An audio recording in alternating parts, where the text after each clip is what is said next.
আমার স্বামী পুলিশ হয়ে পুলিশের কাছে কোনো সহযোগিতা পায়নি।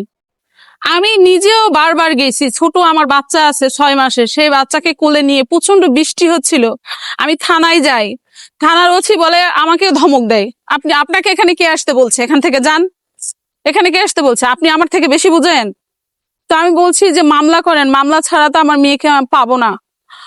তারা বলে যে কি করব সেটা আমরা বুঝবো, আপনি এখান থেকে যান বলে আমাকে ধমক দিয়ে বের করে দেয়।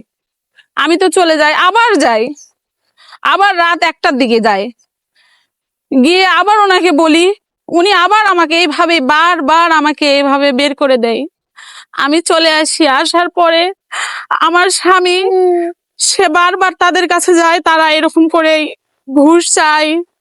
তারপর হচ্ছে ওই 5 বিবি থানার ওসি সে ওই কাহিনী করে, কিন্তু আমার স্বামীর উপর ক্ষোভ এনে আমার স্বামী মুখের উপর বলছে যে আপনারা ঘুষ খান বা ঘুষ চাচ্ছেন আমার থেকে, এরকম বলার জন্যই তারা আমার স্বামীর উপর অনেক ক্ষোভ। আর আমার মেয়ে খুব ভালো, আমার মেয়েকে দিয়ে সব বলানো হচ্ছে যে আমি নাকি সৎ মা। আমি যদি সৎ মা হই তাহলে নিজের মাটা কোথায়, তার নিজের মাটা কোথায়, তারা এটা বলা বা দেখা। তো হচ্ছে ও যদি হচ্ছে ওদের কথায় বা ছোট মানুষ, ওর তো বুদ্ধি সেরকম নেই, ও তো ছোট, ও তো নাবালক। আর আমার আর কিচ্ছু বলার নেই। আমার মাননীয় প্রধানমন্ত্রী, আপনার কাছে একটাই আবেদন, আমার সন্তানকে তাকে ফিরিয়ে দেওয়ার ব্যবস্থা করেন আপনি। আমাদের কষ্ট রাখার মতো জায়গা নেই, আমরা কি করব, কোনো কিছু খুঁজে পাচ্ছি না। আমরা 1 মাস ধরে অনেক জায়গায় ঘুরছি, আমার স্বামী মানে কান্না করতে করতে, আমাদের ঘুম নেই, খাওয়া নেই, ছোট একটা বাচ্চা, তাকে নিয়ে আমরা কোথায় কোথায় ঘুরতেছি। তো আমার বাচ্চাকে দিয়ে বলানো হচ্ছে আমি নাকি সৎ মা, আমার অত্যাচারে নাকি মেয়ে চলে গেছে। এই যে দেখেন, তাহলে সৎ মা হইলে তাহলে কি আমার সঙ্গে তার ছোটবেলার এগুলো ছবি থাকতো? এটা মিথ্যা কথা। এই যে দেখেন, আমার মেয়ের সঙ্গে আমার ছবি।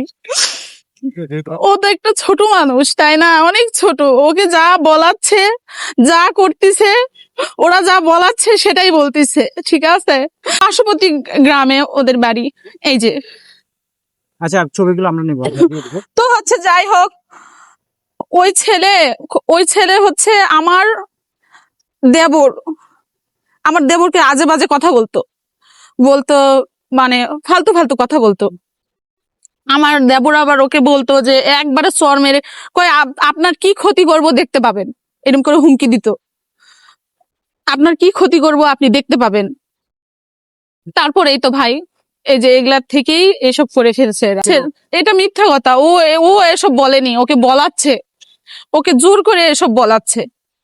ওকে ভয় পাচ্ছে কেন? ওকে ভয় পাচ্ছে, ও ভয় পাচ্ছে, ওকে কিছু দিয়ে হয়তো বা ভয় দেখানো হচ্ছে। এমন করতে পারে যে কোনো ছবি আছে, ভিডিও আছে? ব্যক্তিগত ছবি তো অবশ্যই আছে, সেই ছবি দিয়ে ওই ছেলে আমার স্বামীকে ওসব ছবি পাঠায় বলে যে ওই যে সেনা সদস্য আছে না, তার কাছে আমি ফোন দেই, সে আমাকে বলে আপনার মেয়ে ভালো আছে, আপনার মেয়ে ভালো আছে।